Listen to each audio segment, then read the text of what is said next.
silky, rich, and flaky buttershot or paratha roti.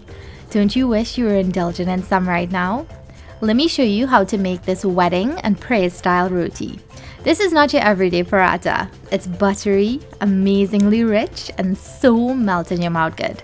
Join me in the kitchen today while we make some roti.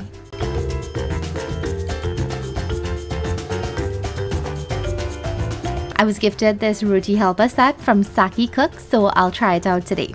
It comes with a silicone pastry mat, a pair of heat-resistant gloves for clapping the roti, and a glass and silicone oil dispenser.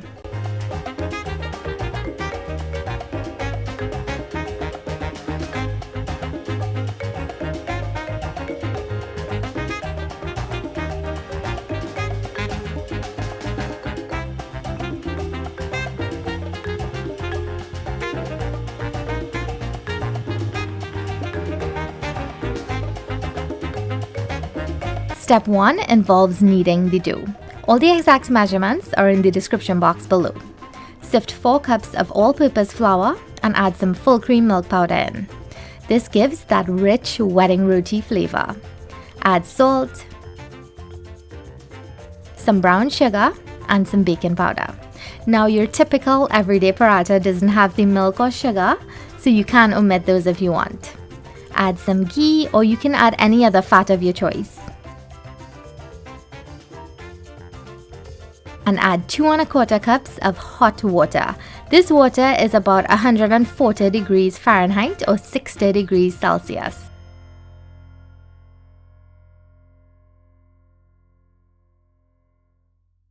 Knead just until the dough pulls together. You don't have to knead this very long. Once it pulls together, it should be sticky and not tacky. Sticky means that it sticks to your hand, and tacky means that it sticks but then it pulls away clean. To my sticky dough, I'm rubbing in 1 tablespoon of ghee on the surface, and this is going to smoothen it out a little bit. Rest for 5 minutes and move on to step 2.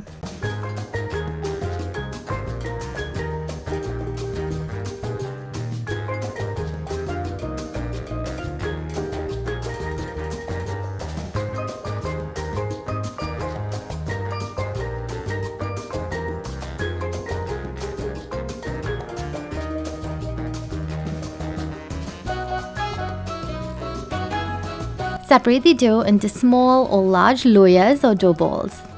My recipe makes 5 16-inch rotis or 10 smaller rotis about 8 to 10 inches. Rest for 5 minutes more and move on to step 3.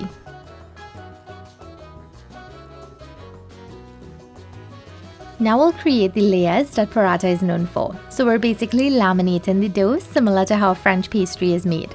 I'll use the pastry mat, some flour, and some ghee. And you can use any type of fat you have, just please don't use margarine. Try to use the best quality butter or oil. I actually came across a video on Facebook one day and someone was saying that the trick to getting soft paratha roti is margarine. And I'm here to show you in this video that you don't need margarine to make it soft. Follow my tips and tricks and you'll have the most amazingly soft roti and no clogged arteries.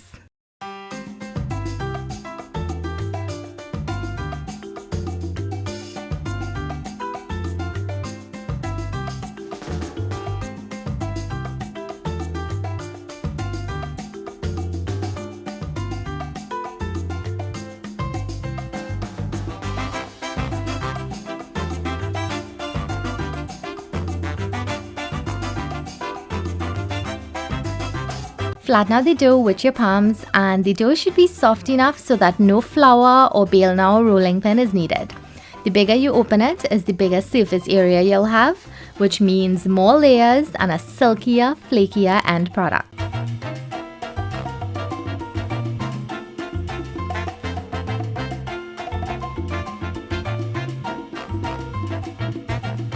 Add 1 tablespoon of ghee and spread it into a thin layer on top.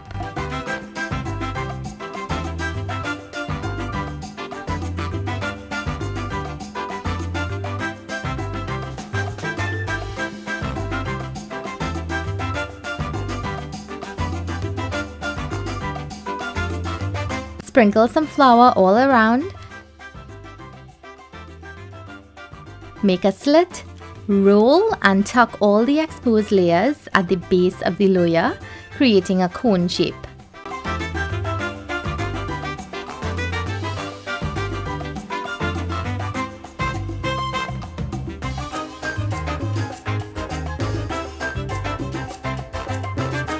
Then press in the top and set it aside. Look at the softness of the dough. That's how you want your dough to be.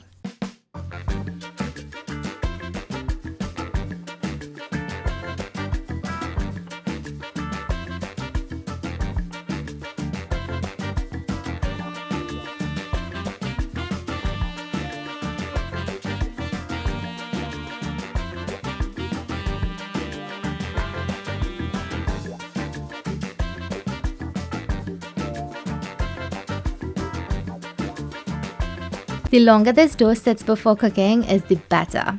I always put mine in the fridge and I cook it the next day. Check out my in-depth paratha video for more tips. I shared this a few years ago on my channel. Let the dough get its beauty sleep in the fridge and we'll cook it tomorrow. So I've turned on my griddle and I'm letting it heat up, and now I'm filling the oil dispenser from Saki Cooks to get ready for cooking. Alexa, play Roll It Girl by Alison Hines. Time to roll out and cook the rotis. I stopped using flour to roll out, so I'm lightly oiling the silicone mat and I'm rolling towards the ends. You don't want to pull it back towards you because the dough will just stick and it's not going to roll out properly. So only roll it outwards, and you want to ensure that it's thin throughout with no thick areas of dough. You want the dough to be very evenly thin. And make sure the dough is not too cold or too warm. It just has to be cool, so take it out about half an hour or an hour before you start cooking.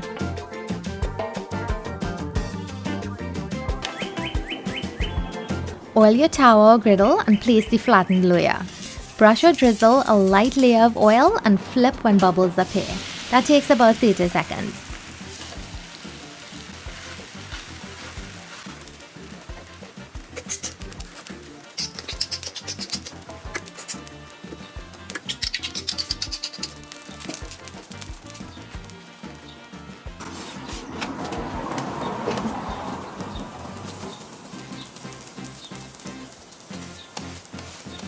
And you want to rotate it to help it cook evenly.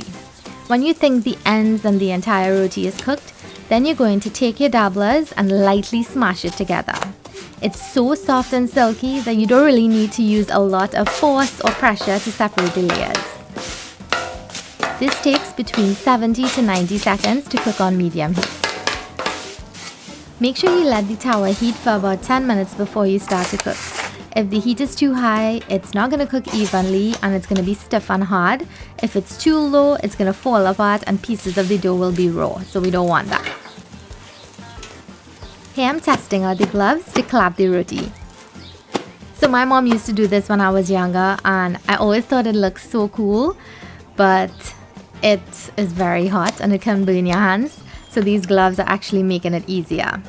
My mom stopped clapping roti and now she just uses dabblers.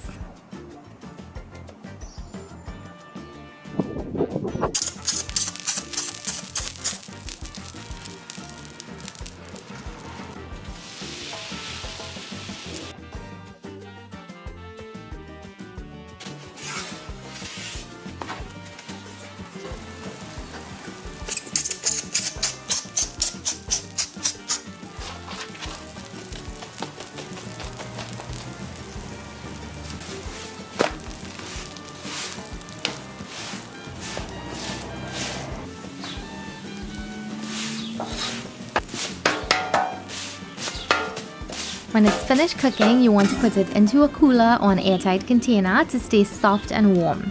I'm wrapping mine in some butcher paper, but parchment paper also works. Enjoy your roti with curries, stews and chikaris, or even by itself. It's that buttery and rich. I'm having mine with baigan choka and some jeera chicken breast. And then I'll probably have to do about 30 minutes of cardio on my bike when I'm done. I hope you enjoyed watching and I hope you learned something new.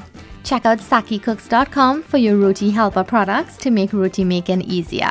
Keep well until next time. Happy roti making!